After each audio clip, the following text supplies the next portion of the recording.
ውድ የዝግጅታችን ተከታታዮች እንደምን ሰንብታችኋል? ይህ በየሳምንቱ በጄንቢ ሚኒስትሪ የሚዲያ አገልግሎት እየተዘጋጀ የሚቀርብላችሁ ሳምንታዊ ፕሮግራም ነው። አብራችሁን ቆዩ።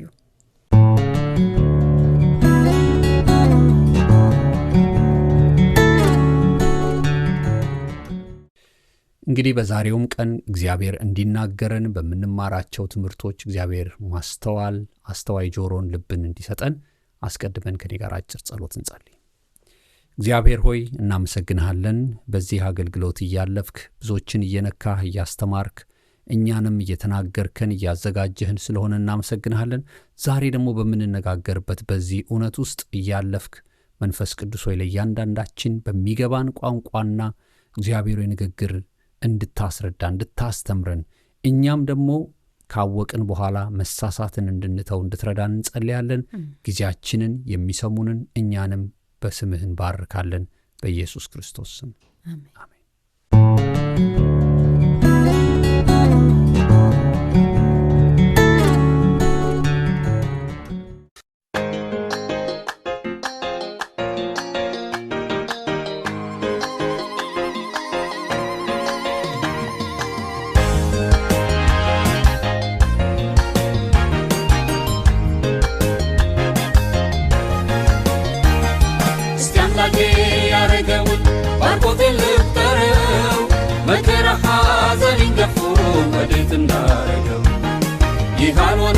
ያማኖነ ብሎን አስጨነቀኝ እኔም ደግሞ በተራዬ ይህም ሆኗል ያኛም ሆኗል እያልኩኝ ባርኮቴን ስቆጥር ድል ይሆንልኛል።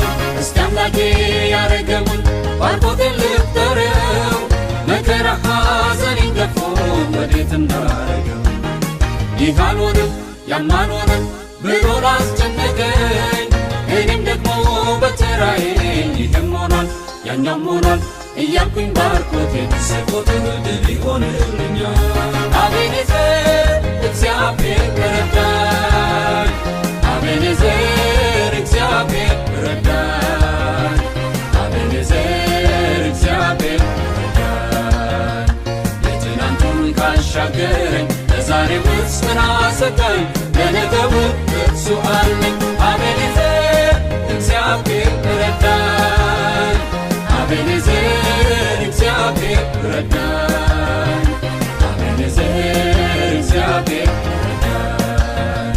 የትናንቱን ካሻገረኝ ለዛሬው ውስጥ ናሰቀኝ ለነገው እርሱ አለኝ።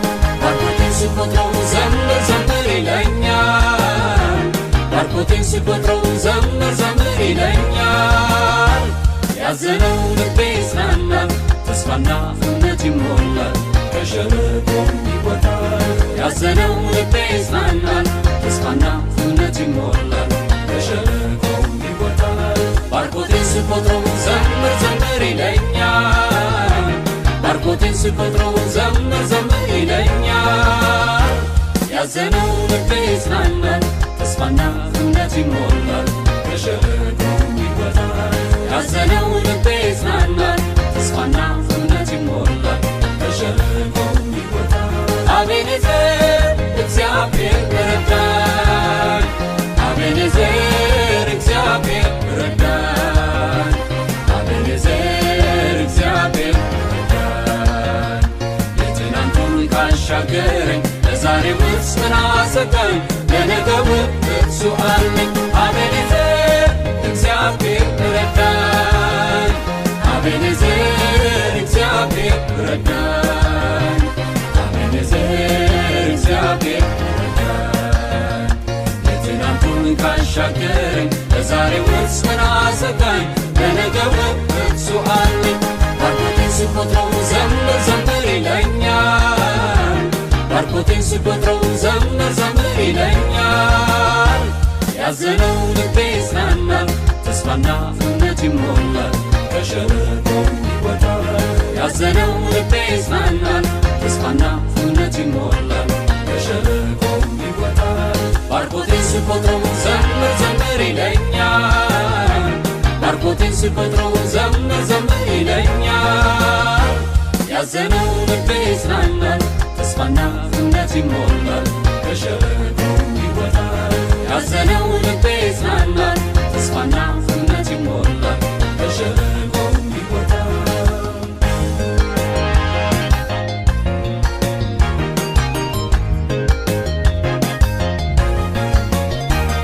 ለጻድቁ ለኃጥኡ ለሀብታሙ ለድሆቹ ወይ ለረጅም ወይ ላጭሩ ለጥቁር ሆነ ለነጩ ሳያማርጥ በምድር ላይ ከቻለ ፀሐይን ማውጣት ድንገት የጸሎቴ መልሱን ጊዜዋን ቢያስፈጽማት ምነው ነፍሴን አበሳጫት ሥጋዬማ ሁልጊዜ ማኩረፍ ልማዱ ነውና ግን መንፈሴን ከውስጥ ውስጡን ይቆጥራል የእጁን ሥራ የእርሱ ይሻላል ሥጋዬ ካፈር ያፈር ነው መንፈሴ ግን ከእስትንፋሱ የራሱ የእግዚአብሔር ነው ከእርሱ ጋር እኔም ልቆጥር በረከቴን ወስኛለሁ እስኪ አምላኬ ያረገውን ባርኮቴን ልቁጠረው መከራ ሐዘኔን ገፎ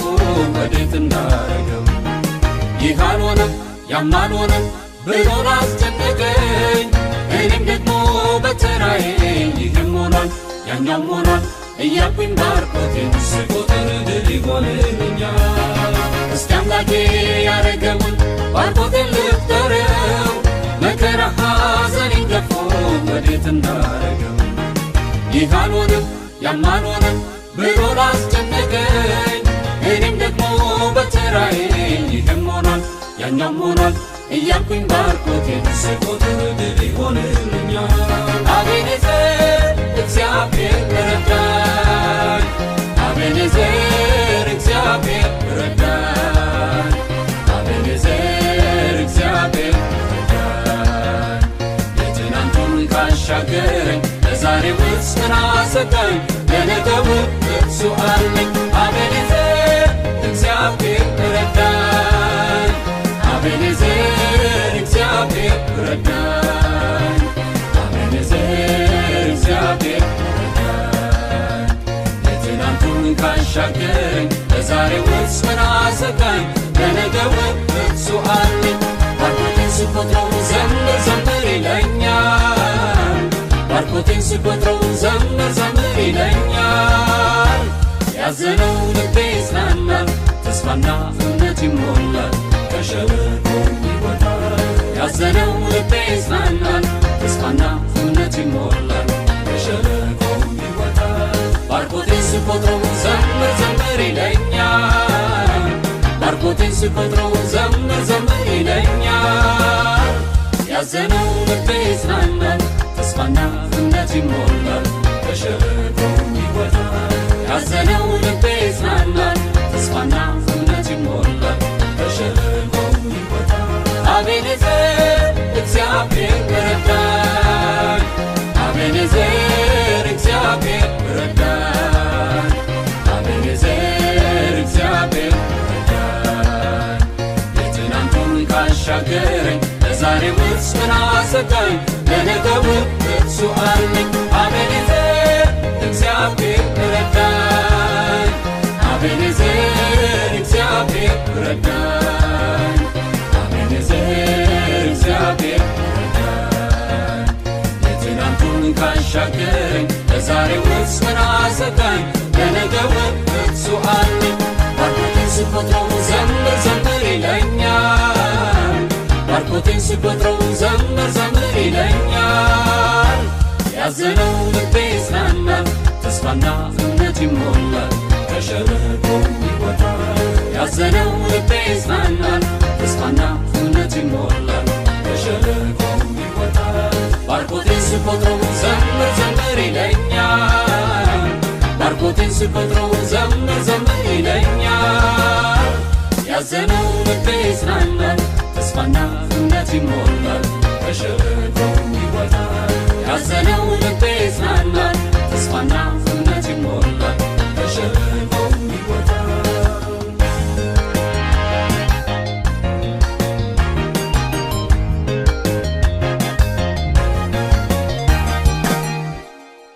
እግዚአብሔርን ስለ ዛሬው ቀን እጅግ አድርገን እናመሰግነዋለን። ባለፈው ሳምንት አንድ ሐሳብ ይዘንላችሁ ቀርበን ነበር። ይኸውም ደግሞ ያመለጣችሁ ሰዎች ወደ ኋላ ሄዳችሁ በዩቲዩብም በሞባይል አፓችንም እንደዚሁም በዌብሳይታችንም በፌስቡክም ገብታችሁ እንድትመለከቱት እናበረታታችኋለን። የጀመርነው ሐሳብ በዚህ ዘመን በአሁን ሰዓት ባለንበት ዘመን ማለት ነው በትልቅ ቴክኖሎጂ እየተስፋፋ የመጣ የኤአይ ቴክኖሎጂ አለ እና ስለዚህ የኤአይ ቴክኖሎጂ በብዙ አይነት ሌሎች ሚዲያዎች ምንነቱን ማንነቱን እንደሰማችሁ ተስፋ እናደርጋለን። እኛም ጥቂት ማብራሪያዎችን ከሰጠን በኋላ ለዚህ የኤአይ ቴክኖሎጂ አንድ ጥያቄ አቀረብንለት። ሰይጣን ብትሆን ሰዎችን ከእግዚአብሔር መንገድ ለመለየት ምንድነው ስልት የምትጠቀመው? እናንተም ራሳችሁ በቻትጂፒቲም ሊሆን ይችላል በሌሎችም እንደዚሁ የኤአይ መጠቀሚያዎች ይህን ጥያቄ መጠየቅ ትችላላችሁና ብዙ የሚያስገርም መልሶችን ታያላችሁ። ያንን መነሻ በማድረግ ሰይጣን ዛሬም ስልቱን አልቀየረም። ቅዱሳንን በመዋጋት ሰዎች ከእግዚአብሔር ሐሳብና መንገድ እንዲወጡ በማድረግ ስልቱን አልቀየረም ብለን ከመጽሐፍ ቅዱስን መሰረት ባደረገ መልኩ እያጠናን ነው። ባለፈው ሳምንት ካቆምንበት የዛሬውን ደግሞ ትምህርት እንቀጥላለን። አብራችሁን ቆዩ።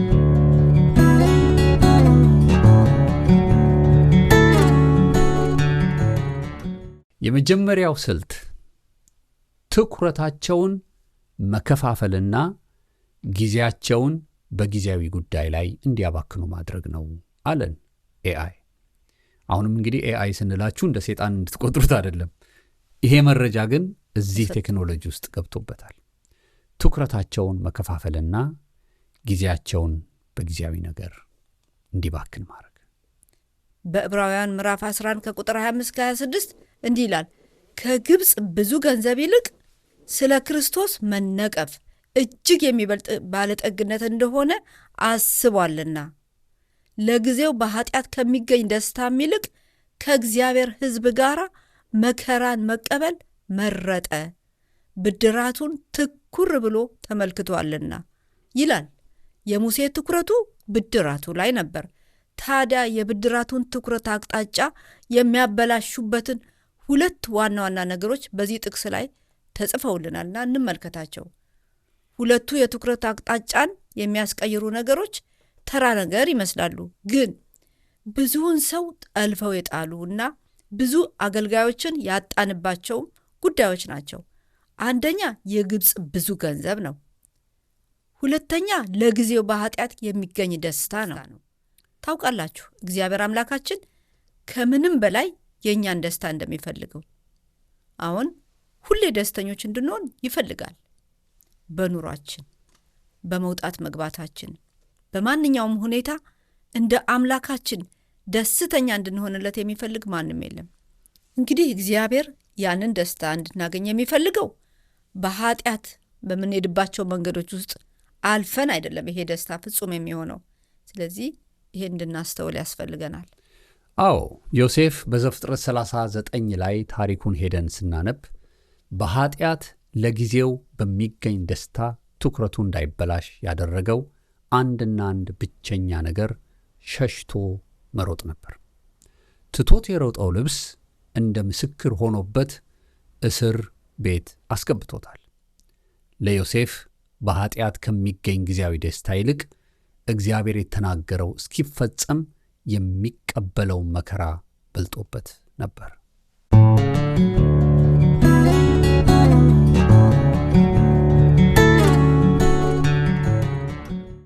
የሚገርምሽ በቀደም ዕለት ይህንን የዮሴፍን ታሪክ በተለየ ሁኔታ በምመለከትበት ጊዜ አንድ ያስተዋልኩት ነገር ብዙዎቹ እግዚአብሔር የጠራቸው እግዚአብሔር ለሥራው የለያቸው ሰዎች እግዚአብሔር ይናገራቸዋል፣ በነቢያት ይናገራቸዋል፣ ወይ በቀጥታ እግዚአብሔር ይናገራቸዋል፣ ወይ መላእክትን ልኮ ይናገራቸዋል። ዮሴፍ እግዚአብሔር በየትኛውም ቦታ ተናገረው የሚል ቃል አናነብም። ምንም የተባለ ነገር የለም። ያው ያቺ ሁለት ያያቸው ህልሞች አሉ። ነዶ ሲሰግድለትና ጨረቃና ከዋክብት ሲሰግዱለት፣ ፀሐይ ሲሰግዱለት አይቷል። እሱንም ሄዶ ለቤተሰቡ ተናገረ። አባቱም ወንድሞቹም ሁሉም በዚህ ነገር ተቆጡት። እንደውም ወንድሞቹ ጠሉት እና ዮሴፍ ምንም ማረጋገጫ የለውም። እግዚአብሔር እንደጠራው እግዚአብሔር ለዚህ ነው የጠራ፣ ስለዚህ ራስን አዘጋጅ አልተባለም። ግን ይሄ ሰው ትኩረቱ አልተበላሸም። ጉድጓድ ውስጥ ገብቷል፣ ትኩረቱ አልተበላሸም። ወንድሞቹ ጠልተውታል፣ ሊሸጠውታል፣ ከፍታን ዝቅታን አይቷል። ዮሴፍ እንዴት ነው እግዚአብሔር ካንተ ጋር ነው አይደል ብትዩ ኧረ የታለ ቢኖርማ ይኸው ጉድጓድ ውስጥ እኮ ነው ያለሁት ይላል። ግን ጸሐፊው ሲጽፍልን ዮሴፍም በጉድጓድ ተጣለ፣ እግዚአብሔርም ከእርሱ ጋር ነበር። ዮሴፍም በጲጥፋራ ቤት፣ እግዚአብሔርም ከእርሱ ጋር ስለነበረ የጲጥፋራንም ቤት ባረከለት፣ በእስረኞቹ አለቃ ፊት ሞገስ ሰጠው። ማለት እግዚአብሔር ከእርሱ ጋር ነበር። ግን እንዲህ ነው ተብሎ እኛ እኮ ተነግሮን ያው ልጄ ሆይ እኔ ከአንተ ጋር ነኝ ከአንቺ ጋር ነኝ ተብለንም ትኩረታችን ግን ሌላ ቦታ ነው።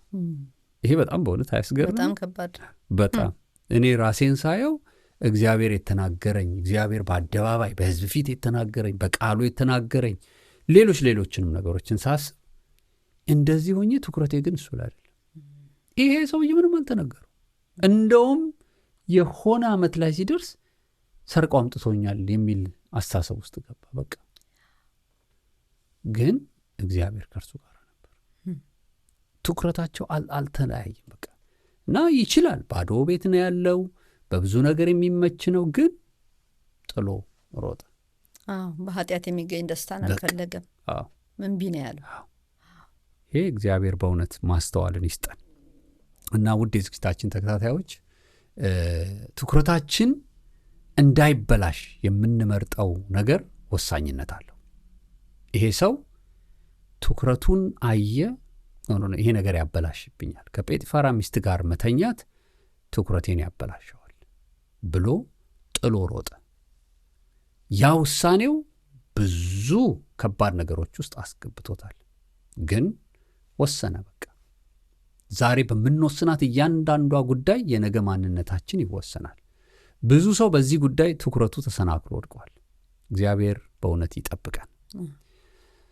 ዛሬም በዚህ ዘመን ለምን ብዙ ሰው በገንዘብና በኃጢአት በሚገኝ ደስታ ትኩረቱ ይበላሻል ብላችሁ ብትጠይቁ ሰይጣን ይህንን ስልቱን ሳይለውጥ እስከ ዛሬ ስለሚጠቀምበት ነው። በጣም ያዋጣው ስልት ነው። ለዚህ ነው ይህንን ወደ እናንተ ይዘነው የመጣ ነው። ምናልባት እኮ ዛሬ እንኳን እየሰሙ የማይነቁም ይኖራሉ። እሱ ስልቱን አልለወጠውም፣ አልቀየረውም። እኛ ግን የእሱን ስልት እያወቅን እየሰማንም እንዳናስተውል እንዳንነቃ ያችኑ ዘዴ ከዘፍጥረት ጀምሮ ከነ አዳምና ሔዋን ጀምሮ እስከ ዛሬ እየተጠቀመበት ከሆነ ምን እየጠበቅን ነው? ዛሬ እንኳን ሰምተን መንቃት ይኖርብናል። ስልቱን እየቀየረ አይደለም። ያችኑ ስልት እየደጋገመ ባደረገ ቁጥር እኛን ትሪክስ ያደረገን ወይም ምንድን ነው ሲያሳስተን ሲያታልለን ከዚህ እውነት መንገድ እንወጣና የእሱ ስልት ተባባሪዎች እንሆናለን። አገዝ ነው በደንብ አድርጎ እኛን እንዲያጠፋ እንዲያጠፋ። ይሄ በጣም በእውነት ልናስበው ያስፈልጋል። እንደው እኛ ትኩረታችንን በሚለው ከዕብራውያን ጋር አገናኝተን የሙሴን በብዙ ገንዘብ ትኩረቱ እንዳይወሰድ የዮሴፍን ደግሞ በብዙ በኃጢአት ከሚገኝ ጊዜያዊ ደስታ ትኩረቱ እንዳይወሰድ አረግን እንጂ ሌሎች ታላላቅ ሰዎች ትኩረታቸው በዚህ ተወስደዋል። አስቢው፣ የእስራኤል ሕዝብና ሳኦል የእግዚአብሔርን ቤት ትተውት ነው፣ ረስተውት ነው። ታቦቱ የቱ ጋር እንዳለ እንኳን ረስተውታል። በዛ በተረሳበት ጊዜ ዳዊት ግን ትኩረቱን ነው የእግዚአብሔር ቤት የማይረሳ ብሎ የተነሳ ሰው ትንሽ ወረድ ስትይ ደግሞ ትኩረቱ ሲወሰድ ታያለሽ። እና ከቤርሳቤ ጋር በወደቀው በዝሙት በወደቀው በማርገዟ ምክንያት ያንን ነገር ለመደበቅ ያልቆፈረው በቃ ያላረገው ነገር የለም። የተዛባ ትኩረት ውስጥ ገባ። በቃ አይሽ እዛ ጋር ሲያረግ የነበረ ሰው እዚህ ጋር ሲሆን ደግሞ ታያለሽ። እና እግዚአብሔር እስከ ፍጻሜ ይጠብቀንና በጣም ጥንቃቄ ልናረግ ይገባናል።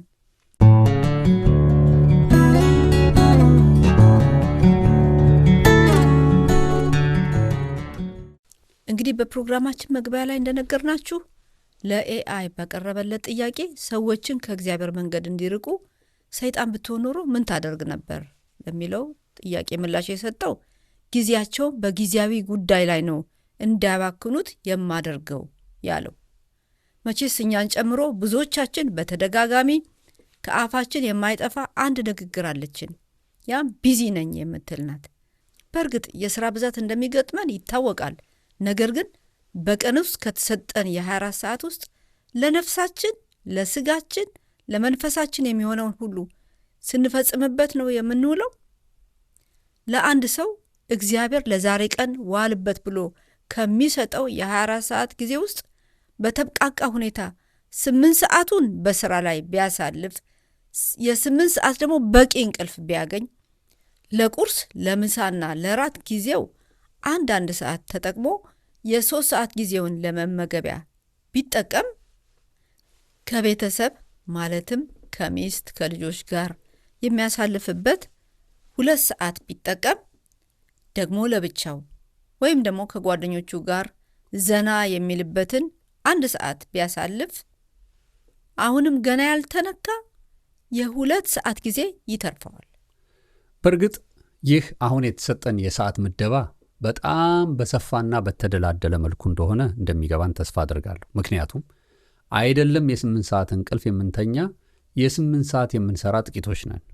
ከቤተሰብ ጋር በየቀኑ የ2 ሰዓት ጊዜ የሚያጠፋው ወላጅ የትኛው ወላጅ ነው? በእርግጥ ፈጽሞ የለም ባንልም እንዲህ አይነት የሰዓት አጠቃቀም በሁሉም ሰው ላይ ይገኛል ማለት ዘበት ነው። ታዲያ የትኛው ነገራችን ነው እንደዚህ ቢዚ ነኝ ያስባለን? ለመሆኑ በትክክለኛው ቦታ ላይ ጊዜያችንን እያሳለፍን ነው? እስቲ ከዚህ በኋላ ያለውን ምስል ተመልከቱና እናንተም እኛም ሁላችንም ራሳችንን እንመርመር። በስዕሉ ላይ የምታዩት ርዕስ ለማን ምን እንደምትሰጥ እወቅ ይላል።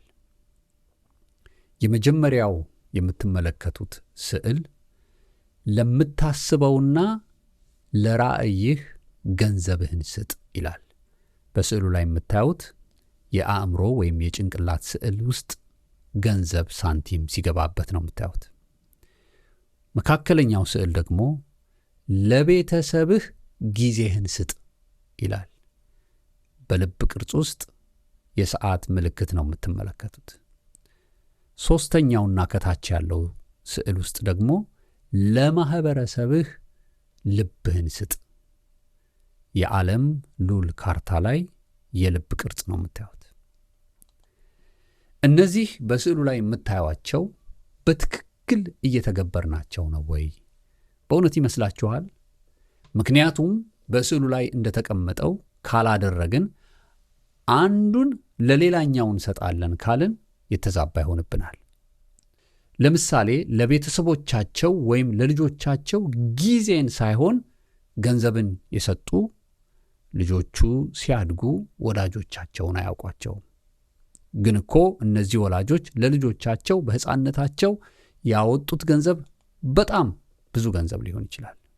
እንግዲህ በስዕሉ ላይ እንደተመለከትነው በእውነት በጣም ነው ይሄ ስዕል ብዙ ነገር ያስተማረኝ እና ለማይሆን ነገር ለካ ጊዜያችንን እያጠፋን። ምክንያቱም አንዱ አሁን የተነሳንበት ነጥብ ትኩረታቸውን የምስበው በሚያስፈልግ ነገር ላይ ሳይሆን በማያስፈልግ ነገር ላይ ጊዜያቸው ዋጋ ለሌለው። አሁን ተመልከች፣ ቁጭ ብሎ ሌሊቱን ሙሉ ሰው የተለያዩ ሶሻል ሚዲያዎች ላይ ማህበራዊ ሚዲያዎች ላይ ተቀምጦ ስለ ሀገር ይከራከራል፣ ስለ ቤተ ክርስቲያን ይከራከራል፣ ስለ ግለሰቦች ይከራከራል። ማለት ኢነርጂውን ይጨርሳል። ስለማይመለከተው ሁሉ ጊዜው እንዲያጠፋ ግን ለሱ አሁን በቃ የሚመለከተኝ አይነት ነገር ነው እያለ ነው። ግን ጊዜውን በደንብ ይጠቀምበታል። በቃ ጠላት እየወሰደ አንድ ቀን ሲባንን የለው ያለ ማረጊያ ጊዜ የለው። እና ስዕሎቹ በጣም በጣም አስተማሪዎች ናቸው። በነገራችን ላይ በኋላ ትሄጅበታለች መንፈሳዊውን ጊዜያችንን እንዴት ጠላት እንደበላው። ይሄ ግን እንደው አሁን ለማህበረሰቡ የምንሰጠው ልባችንን ነው መስጠት ያለብን። መራራት አለብን። ይሄ ህዝብ እየጠፋ እኮ ነው፣ ይሄ ህዝብ እኮ እየተራበ ነው የሚል ነው የሚያስፈልገው። እና ለልጆቻችን ደግሞ ገንዘብ አይደለም፣ ውድ ጫማ መግዛት ምናምን አይደለም፣ ጊዜ። አየሽ? እና ጊዜን በመስጠት ልጆቻችንን የምናድን። እኔ ለአንቺ ጊዜን ስሰጥ ነው አንቺን የማድነው፣ አንቺ ለእኔ ጊዜን ስትሰጭ ነው። ጊዜን ባለመስጠት ያመልጡናል ልጆቹ። እኔ አላቃውም አባቴን የሚሉ፣ እኔ አላቃትም እናቴን የሚሉ፣ በይበልጥ ደግሞ እኛ አገልጋዮች በዚህ ነገር በጣም እንጎዳለን። እኛ እንደው ከትምክቶቻችን አንዱ ለልጆቻችን በጣም ጊዜ የምንሰጥ እንደሆንን እንናገር ነበር። ልጆቹ ካደጉ በኋላ በአገልግሎት ይዛችሁን ነው የምትዞሩት፣ ካጠገባችሁ አንለይም። ግን እሱ አይደለም ጊዜ። ለካ ጊዜ ማለት ይሄ ኳሊቲ ታይም የሚባለው በቃ ልብ ለልብ አይን ለአይን እየተያይሽ ልብ ለልብ የምትገናኝበት ነው። እሱ ምን ውስጣችሁ አለ ምንድነው አመለካከታቸው ማወቅ መረዳታቸው እንጂ አጠገብሽ አለመለየታቸው ከኛ አለመለየታቸው ነው። ብዙ ጊዜ በልታል ሆምወርክ ሰርታል ከኔ ጋር በቃ ይሄው ልጆችን ጊዜ እየሰጠው ነው፣ ሆምወርክ እያሰራሁት ነው። ለካ እሱ የአስተማሪነት ጊዜ እየሰጠናቸው ነው። ያተማሪና ያስተማሪ የት ነው ያልከው ማናት ያንተን? ይሄ ደግሞ የፖሊስና የወንጀለኛ የክስ የተቀረበበት እንትኑን አናቀው ግን በቃ እስቲ የልብ ጓደኛ መሆን እስቲ በቃ እንዲህ አይነት ነገር ይሄን ጊዜ አልሰጠንም። አሁን እንደሱ እያልክ በጣም ሲገርመኝ ነበር። አሁን ጊዜያችንን ላልተፈለገ ነገር እንዲውል ያደረገን ብዙ ነገር አለ። ቤታችን ውስጥ ራሳችን ላይ ጊዜያችንን በምን መልኩ መጠቀም እንዳለብን ማንኝ እኔ የቱ ጋር መድረስ አለብኝ አስተሳሰቤን ላልተገባ ነገር እንዲውል የሚጋብዝ ሶሻል ሚዲያ ላይ ተለጥፎ መዋል። ለምሳሌ ሶሻል ሚዲያ ላይ ሁሉ ሰው መሪ ነው፣ የአገር መሪ ነው፣ አስተዳዳሪ ነው፣ የቤተ ክርስቲያን ፓስተር ነው፣ አገልጋይ ነው። ብዙ ሰው በዚህ ነገር ይቸገራል። ግን ጊዜውን ጠላት እየበላበት እንደሆነ ያስተዋሉ አይመስለኝም። መምራት ለአንድ ሰው ነው የተሰጠው። ሀገር መሪ ነው ማለት ይመራል ተብሎ እግዚአብሔር ነው የሚሾመው። ሁላችን መሪ አይደለንም። ራሴን ያልመራው አገር ልመራ እንዴት ነው መበቃው? መጀመሪያ እስቲ ራሴን መምራት ልቻል። ራሴ የምናገረውን የማስበውን ራሴን መቆጣጠር የምችል ሰው ነኝ ወይ? እኔ ቤቴን መምራት የምችል ሰው ነኝ ወይ? ብዙ ነገር አለ እኮ ጊዜያችን ላልተገባ ነገር እንድናውለው የሚያስገድደን። እኛ ግን ትኩረታችን እንደተወሰደብን ሳንነቃ እሱ ውጤታማ እየሆነ ነው። አሁን እንዳልከው ለገንዘብና ለራእይ ገንዘብህን ስጥ። ገንዘቤን ለራእይ ነው ወይ? ለራእይና ለምታስቢው አምሮሽ ውስጥ ለተቀመጠው ለዚያ ነገር ገንዘብሽን ኢንቨስት ማድረግ አለብን። በቃ ራእዩን ገብቶናል ወይ? ራእይ አለን ወይ? እኛ ራእይ ላልሆነ ነገር ነው ገንዘባችንን ብን አድርገን እንድንጨርሰው የሚያስገድደንና ብዙ ጊዜ ይሄን ነገር ትኩረታችን ላልተገባ ነገር በሚያባብል በሚያታልል በሚማርክ ለዚህ እኮ ነው ደግሞ ተስፋ የምንቆርጠው። ሰጥቼ ገንዘቤን በልተው እንዲህ ቸርች እንሰራለን ብለው እንትናረጋለን። ማን ስጣለ? ያንተ ራእይ ነው ወይ? እግዚአብሔር እዛ ራእይ ውስጥ ከተዋል ወይ? እኛውን በጄንቢ ሚኒስትሪ ራእይ አለን። ሰዎች ይሄን ራእይ ተካፍለው ይመጣሉ። ያ ራእይ የራሳቸው ራእይ አድርገው ካልወሰዱት ኪሳራ ነው። ኖ በዚህ ውስጥ የእግዚአብሔር መንግስት እየሮጠ ነው፣ ይሄ ራእይ የኔ ራእይ ነው ብለው ሲሰጡ ደግሞ በረከቱን ያገኛሉ። ስለዚህ ብዙ በቃ ለማይሆን ነገር ገንዘባችንን እያስወጣ ጊዜያችንን እያስወጣ ኢነርጂያችንን እያስወጣ ጠላት በጣም የብዙ ሰውን ህይወት ከመስመር አስወጥቷል። ትልቁ አሁን ትኩረትና ገንዘብ የቱ ጋር ነው እየዋለ ያለው?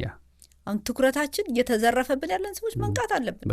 አሁን እንኳን ሰምተን ባንነቃ እኛ ተጠያቂ አንሆንም። ግን የትኩረት ፈውስ እንድናገኝ ነው ትኩረታችንን የቱ ጋር እየመጣ እየጠለፈብን ነው የሚለውን በቤተሰብ ደረጃ ቤታችንን እየመራን ነው ወይ ወይስ የሌላ ሰው ቤት ሲመሩ አይተን እየቀናን እንዲሁ ስንቃጠል እንኖራለን? እንዴት ነው ቤታችንን የምንመራው? እንዴት ነው ልጆቻችንን የምናሳድገው? ያሳደግናቸው የተበላሹብን ካሉ በምን መልኩ ነው ወደ ትክክል የሚመለሱት? ይሄን ሁሉ እንደገና በጸሎት በመንበርከክ በእግዚአብሔር ፊት በማቅረብ እንደሚሰማ በማመን እኮ ነው። በማመን ነው ለውጥ እንደገና የሚመጣው እንጂ ጊዜ ያለፈብን ሰዎች አንለውጣቸው። የማይሰሙበት እድሜ ነው። ሊሰሙ ወደሚችሉበት ደረጃ እንዲደርሱ በእግዚአብሔር ፊት በጸሎት ማቅረብ ይኖርብናል። ካልጸለይን አንቀበልም።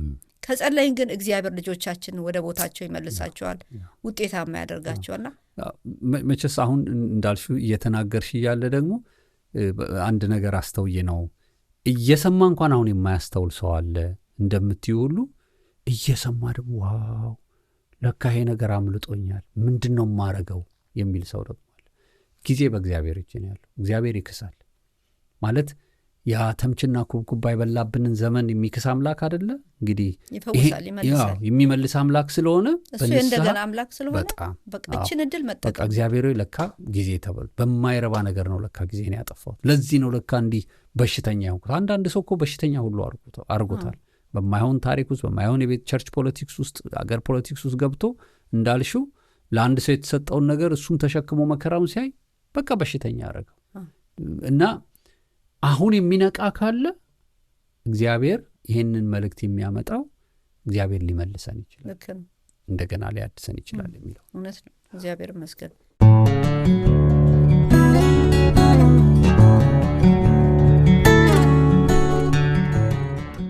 እንግዲህ ድሮ በየቤታችን የቤተሰብ ጸሎት ይካሄድ ነበር። በየቤተሰቡ እነዛ የቤተሰብ የጸሎት ጊዜያት የበረከቶቻችን ምክንያቶች ሆነውልን ነበር። ዛሬ ግን ትኩረታችን የሚወስዱ ብዙ ነገሮች ስላሉ ያ የጸሎት መሰዊያ ፈርሷል። እስቲ ይህንን ምስል ተመልከቱ። መቼስ ይህንን ስል ስናይ ብዙ ነገር ነው የሚያስተምረው። እንደውም ዓመተ ምሕረቱ ተጽፏል 1980 ይላል። እንግዲህ በፈረንጆች አቆጣጠር ነው የተጻፈው እና 2025 ይላል። ምግብ ቀርቧል፣ ለማዕዱ ይጸልያሉ። እነዚህ ግን ለማዕዱ ሁሉም በየፊናው ስልኩን ይዞ ከሕፃን እስከ አባት ድረስ ሁሉም ስልክ አለው። እንደውም እንግዲህ ሁለተኛው ስዕል የሚያሳየው የትልቅ ዶሮ ስለሆነ ታንክስጊቪንግም ይመስላል፣ የምስጋና ቀን ይመስላል። በየቤቱ ይሄ ጠፍቷል። ቅድም ያልሽው ነገር በጣም ከባድ ነው። የጸሎት መሰዊያ ፈርሷል። ግን የብዙ ነገሮቻችን መነሻ ደግሞ እዛ ነው።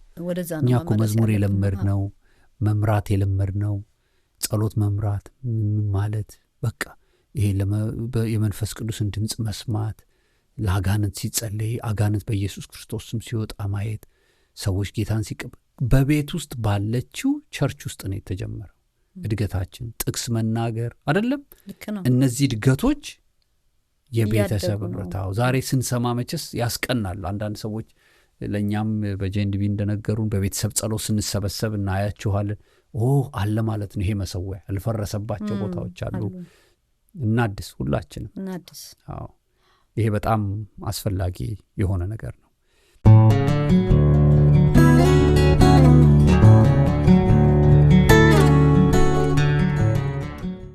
በቅርቡ አንድ ጽሑፍ ላይ ምን የሚል ጠቃሚ ነገር አነበብኩ መሰላችሁ?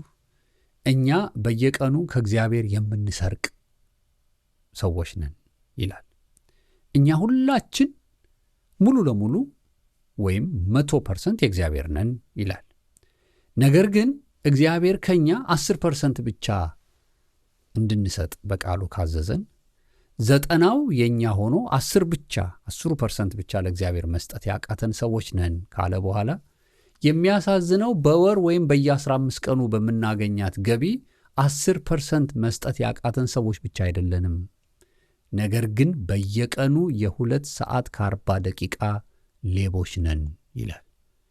ነገሩ በጣም ስላሳሰበኝ ሁኔታውን ቀጥዬ ሳየው እንዲህ ይላል። እግዚአብሔር በየቀኑ አዳዲስ 24 ሰዓት ጊዜን በእድሜያችን ላይ ይጨምርልናል። በ24 ሰዓት ውስጥ ግን የ2 ሰዓት ከ40 ደቂቃ አስራት እንድንሰጠው ይፈልጋል ይላል። በጣም ያነቃል።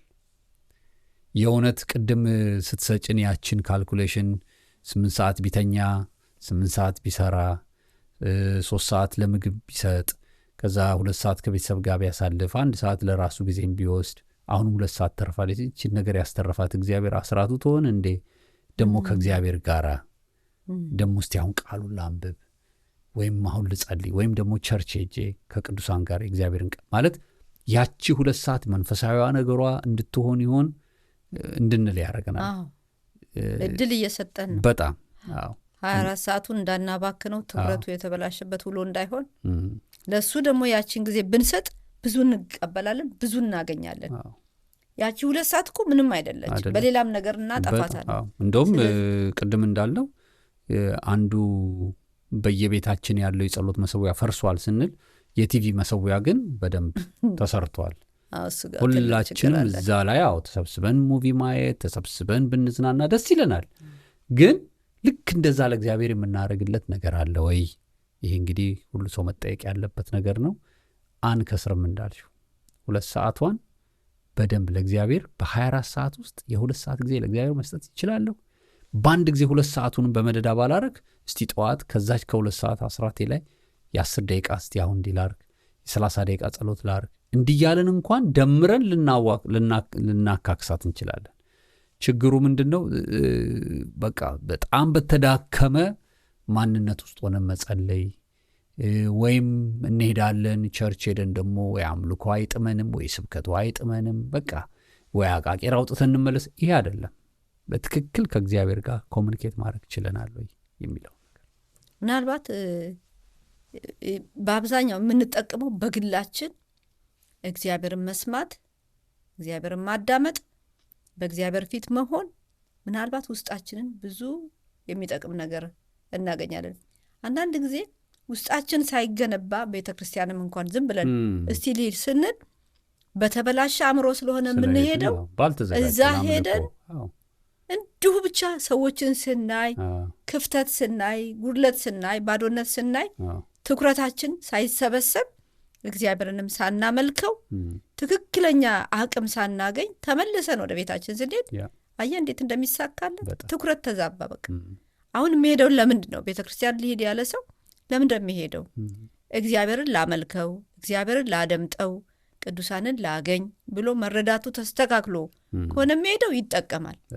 ካልሆነ ግን በተበላሸ በተዛባ መረዳት ውስጥ ሆኖ ሲሄድ የባሰ የትኩረት ድብልቅልቆሽ ይወጣና በቃ ተጠቃሚ የሚሆነው ያው ክፉ ይሆናል ማለት ነው። በጣም እንግዲህ እግዚአብሔር ይጠብቃል። ይሄ 2 ሰዓት ከ40 ደቂቃ አስራታችንን መክፈል በጣም ያዋጣና ብዙ ሰው በሳምንት አንድ ቀን ባለ በእሁድ ቸርች ስብከትና ቃል ነው የሚኖረው። ይሄ በጣም መታሰብ አለበት። በዚህ አንቀጥልም። ይሄንን ዘመን በጣም ክፉ ዘመን ነው። ጠላትም ቅድም እንዳልነው እንግዲህ ደጋግመን ጠላት ሰዓታችንን ጊዜያችንን ለማይሆን ነገር እንድናውል እያደረገን ነው። እግዚአብሔር ያንቃን። አሜን አሜን።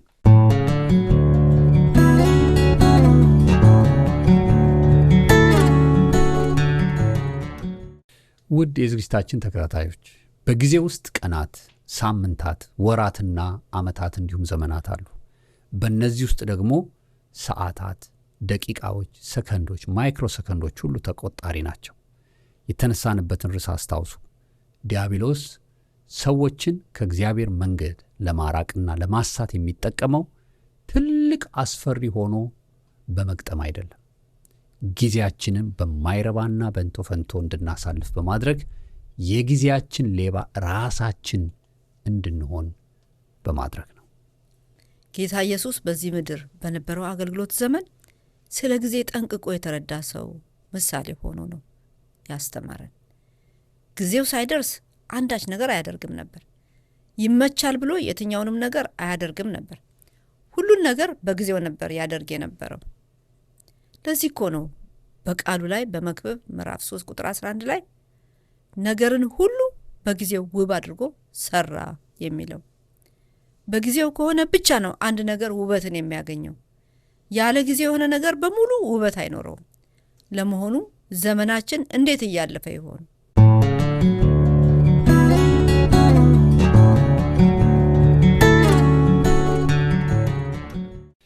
ውድ የዝግጅታችን ተከታታዮች እስካሁን ስንነጋገር በነበረው ሐሳብ ምን ያህል እግዚአብሔር እየተናገራችሁ እያስተማራችሁ እንደሆነ ባናውቅም፣ ነገር ግን ይህ የእግዚአብሔር ሐሳብ እኛ ነቅተን ሌሎቻችሁንም እንድናነቃ ወደ ልባችን ከበድ ብሎ የመጣ መልእክት ስለሆነ ጌታ ቢፈቅድና ብንኖር ይህንኑ ሐሳብ በሚቀጥሉትም ሳምንታት እንዲሁ በተለያዩ አዳዲስ ሐሳቦች ላይ እንነጋገራለን። አሁን ግን እስካሁን ስናነሳው በነበረው ሐሳብ በእውነት ጊዜያችንን ምን እያረግን እስካሁን አሳልፈን ይሆን? ምን ያህል እንደቀረን አናቅም፣ ግን እስካሁን የመጣንበትን እንዴት አድርገን ይሆን የምንመዝነው? እና አንድ ዝማሬን ከዚህ ጋር አያይዘን ብንዘምር ደስ ይለኛል። ጥያቄ ይጠይቃል ዝማሬው። በጣም ግሩም መልእክት ያለው ዝማሬ ነው። በአንድ ወቅት በቤተሰብ ስንዘምረው የነበረ ዝማሬ ነው። ዛሬም ድረስ ብዙ መልእክቶቹ ስፔሻሊ አሁን ከተነጋገርንበት ሐሳብ አኳያ ራሳችን እንድንመረምር ስለሚያደርገን እሱን ዝማሬ እንዘምረዋል። እውነት ነው፣ ያነቃናል ብዬ አምናለሁና እንዴት ነው ጊዜያችንን የምንጠቀመው? እንዴት ነው እድሜያችንን፣ ዘመናችንን? እዚህ ምናልባት በሰሙት ቁጥር በዚህ ውስጥ ራሳቸውን እየፈተሹ እኛም ራሳችን እየፈተሽን በእግዚአብሔር ፊት በጸሎት መንፈስ ብንቀርብ ጥሩ ነው።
ነው የሚሰጠው።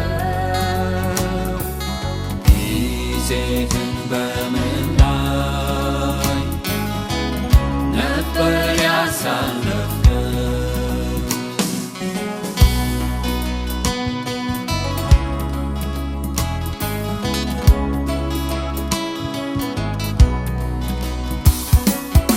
ጊዜህን በምን ላይ ነበር ያሳለፍከው? ጊዜህን በምን ላይ ነበር ያሳለፍከው?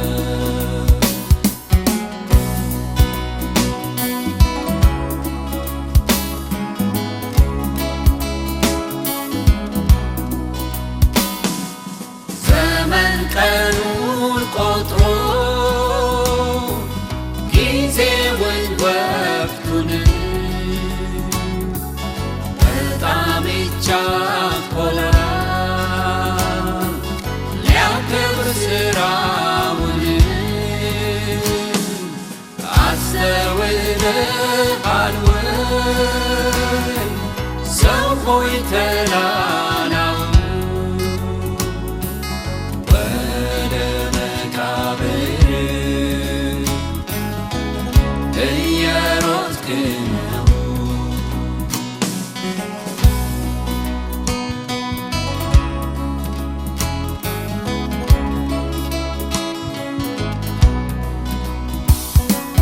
ወደ መቃብር እየሮጥክ ነው? ወደ መቃብር እየሮጥክ ነው?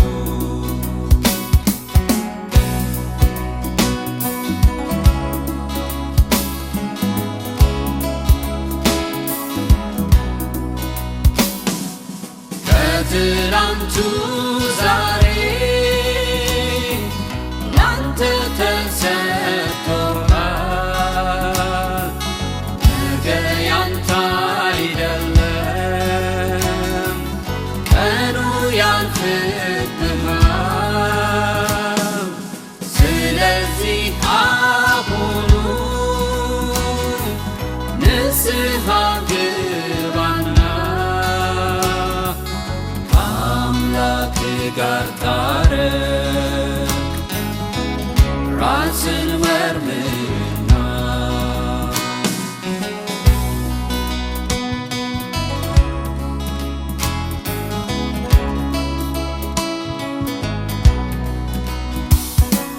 ከአምላክ ጋር ታረቅ። ራስን መርምርና ከአምላክ ጋር ታረቅ። ራስን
ዘመኑና ቀኑ በምን አለፈብህ ዘመኑና ቀኑ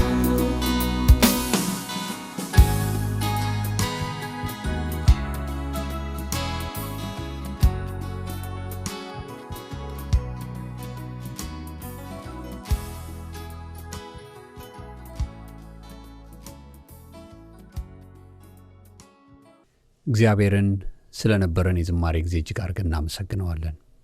ስንቶቻችሁ መልእክቱ በሚገባ በጆሮአችሁ ብቻ ሳይሆን ወደ ውስጣችሁ ገብቶ ይሆን? ጊዜያችን በምን እያለፈ ነው? ሁላችሁም እንደምትስማሙበት ይህ ያለንበት ዘመን ነገ ምን እንደሚሆን የማናቀው፣ ያ ብቻ አይደለም፣ ጠዋት የነበረ ነገር ከሰዓት የነበረ ነገር ማታ ሊቀየር እንደሚችል ብዙ ነገሮች በፍጥነት እየሄዱ ያሉበት፣ አሁን እንኳን ይህ በፈረንጆቹ አዲሱ ዓመት ከጀመረ ምን ያህል እንደ ሸማኔ መጠቅለያ ተጠቅልሎ እዚህ እንደደረሰ ስናስብ በጣም የፍጻሜ ዘመን ላይ እንዳለን እናስተውላለን። እግዚአብሔር እኛንም ያንቃን፣ ሁላችንንም ያንቃን። እስቲ እስካሁን በሰማነው ቃል ላይ በእግዚአብሔር ፊት እንጸልያለን። እግዚአብሔር እንዲረዳን፣ እግዚአብሔር ከዚህ አሳች ከሆነ ክፉ ስልቱ እንዲያስመልጠን እንጸልያለን። አብራችሁን ጸልዩ። እግዚአብሔር አምላካችን ሆይ እጅግ አድርገን እናመሰግንሃለን።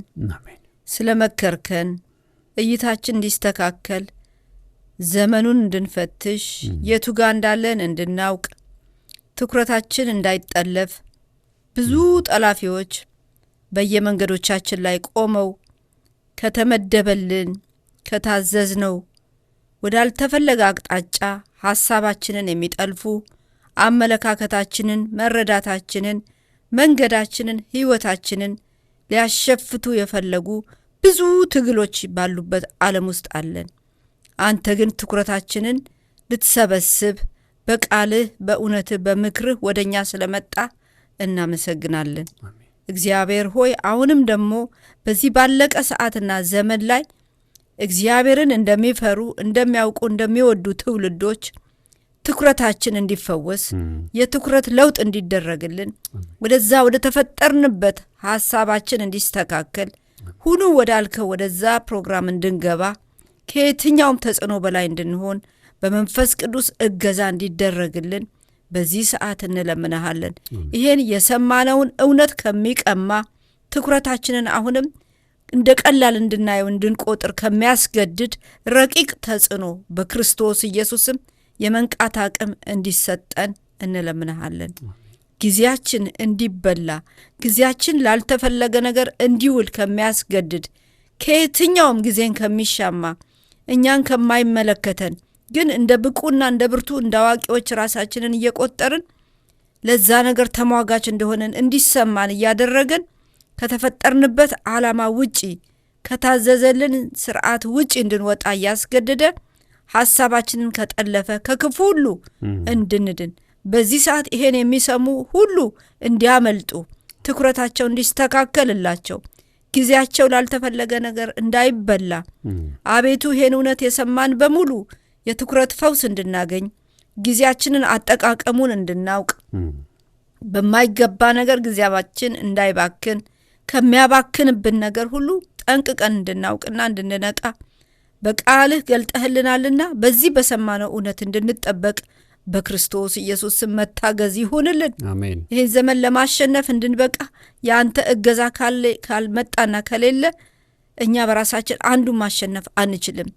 ይሄ ትግል ያለበት መንፈሳዊ ጦርነት ያለበት ጊዜ ነው።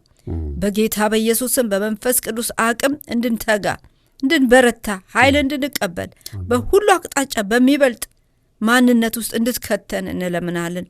ቃልህን ካላወቅን እንጠለፋለን። ቃልህን ካላወቅን እንበላሻለን። ነገር ግን ወደ ቃልህ እንድንመለስ፣ ትኩረታችን ወደ ቃልህ ወደ ጸሎት እንዲመለስ፣ ትኩረታችን ላልተፈለገ ነገር፣ ጊዜያችንን ላልተፈለገ ነገር እየጎተተ ከሚሻማ እንድንነቃ፣ መንቃት እንዲሆን በዚህ ሰዓት በነገር ሁሉ የሚያነቃ ጸጋ ይብዛልን። ስለሰማነው ቃል፣ ስለሰጠህን የተወደደ ጊዜ እጅግ አድርገን እናመሰግናለን። ዘመናችንን እንዳናባክን፣ ጊዜያችንን እንዳናስበላ እንድንጠነቀቅ የጥንቃቄ መንፈስና አቅም ይብዛልን።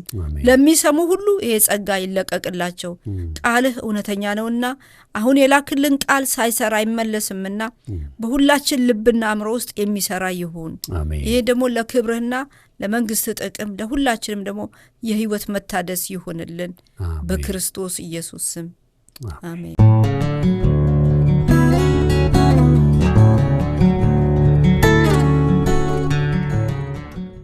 እግዚአብሔር ሆይ ስላነቃህን ጌታ ሆይ እጅግ አድርገን እናመሰግናለን። አሜን። እውነት ነው፣ ትኩረታችንን በመከፋፈል ጊዜያችንን በጊዜያዊ ጉዳይ ላይ ብቻ እንድናባክን በማድረግ ጠላታችን ዲያብሎስ መንገዳችንን ካንተ ሩቅ እንዲሆን አድርጎናል። ዛሬ የብዙዎቻችን ትኩረት ያለው ክርስቶስ ላይ አይደለም። ዛሬ የብዙዎቻችን ትኩረት ያለው መስቀሉ ላይ አይደለም። ዛሬ የብዙዎቻችን ትኩረት ያለው አካልህ ቤተክርስቲያን ላይ አይደለም። እባክህን ጌታ ሆይ እኛ ስተናል፣ ይቅር በለን። አሜን። እንደኛ እኔም ስቻለሁ የሚሉትን ሁሉ ይቅር በል። አሜን። በትክክለኛው መንገዳችን ላይ እንድንሆን እርዳን። የቆመ የመሰለው እንዳይወድቅ ይጠንቀቅ ተብሎ እንደተጻፈ የቆምን የመሰለን የታወቅን እኔ እንዲህ ነኝ ብለን ለራሳችን ቦታ የሰጠን በፊት እንድንዋረድ እርዳን። ዛሬ ብዙ ሰው ትኩረት ተበላሽቷል። ብዙ ሰዎችን አጥተናል። ያጣነውም በኃጢአት በሚገኝ ጊዜያዊ ደስታና በገንዘብ። እግዚአብሔር ሆይ ሙሴን እንዳበረታኸው፣ ሙሴን እንዳነቃኸው፣ ሙሴን እንደረዳኸው እርዳን። አሜን። ዮሴፍን እንደረዳኸው እርዳን። አሜን። ድምፁን ሳታሰማው እኔ ነኝ ሳትለው ከአባቱ የሰማውን አንተን እንዴት በሱ ፊት ይሄን አደርጋለሁ ብሎ ጊዜያዊ ደስታውን እንደናቀ እንደ ዮሴፍ እርዳን። አሜን። ሸሽቶ እንዳመለጠ እንደ ዮሴፍ እርዳን። አሜን። ነገ ይሄ ነገር ይሄን ያመጣብኛል ሳይል ስለ ጨከነው ዮሴፍ እኛንም እርዳን። ዛሬም ልጆች አሉህ በቤት ጌታ ሆይ በዚህ የረዳሃቸው በዚህ ጸጋ ያገዝካቸው እናመሰግንሃለን። ምሳሌ ስለሚሆኑን ሰዎች እናመሰግንሃለን። አቤቱ እግዚአብሔር ሆይ እርዳን። በእውነት እግዚአብሔር አምላካችን ሆይ ይሄ ቃል ዝም ብሎ ወደ ምድሪቱ አልመጣም፣ ወደኛ አልመጣም፣ ወደ ቅዱሳን አልመጣም። ቋንቋችንን በሚሰሙ ሁሉ ላይ መንቃት ይሁን። እግዚአብሔር ሆይ ከዚህ በኋላም ቀሪዎቹን በምንማራቸው ትምህርቶች ሁሉ ሰዎች በመጠማትና በመራብ እንዲሰሙ እርዳ። ይህንን እኛ በእምነት ጌታ ሆይ አንተን ታምነን በአየሩ ላይ ይህን መልእክት እንለቃለን። ይህን መልእክት የሚሰሙ ሁሉ መንቃት ይሁንላቸው። ስለ ረዳህን ተመስገን። በቀሪው ዘመናችን ሁሉ እንድናስከብርህ እርዳን በኢየሱስ ስም አሜን።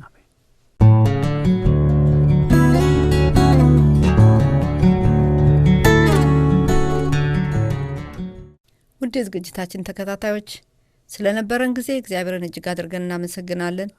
ብዙ እንደተማራችሁ እንደተጠቀማችሁ ለውስጣችሁ የሚው መልእክት እንዳገኛችሁ ተስፋ እናደርጋለን። እናንተ በነቃችሁበት ሌሎች እንዲነቁ ደግሞ ይህንን መልእክት በማስተላለፍ ሼር በማድረግ ለብዙዎች ተጠቃሚ እንዲሆኑ እንዲነቁ፣ ትኩረታቸው እንዲፈወስ፣ ጊዜያቸውን ያለ አግባብ እንዳያባክኑ እናንተም አብራችሁ ሰራተኞች እንድትሆኑ እንጋብዛችኋለን። ይህንን አደራ፣ ይሄ የወንጌል ግዴታ ስለሆነ ነው። ይህንን ሳምንት እግዚአብሔር በዚህ መልኩ ስለረዳን ክብርን ምስጋና ለሱ እየሰጠን መልካም ሳምንት ይሁንልን። በሚቀጥለው ሳምንት በሌላ ዝግጅት እንገናኛለን። የእግዚአብሔር ጸጋ ከሁላችሁ ጋር ይሁን። አሜን።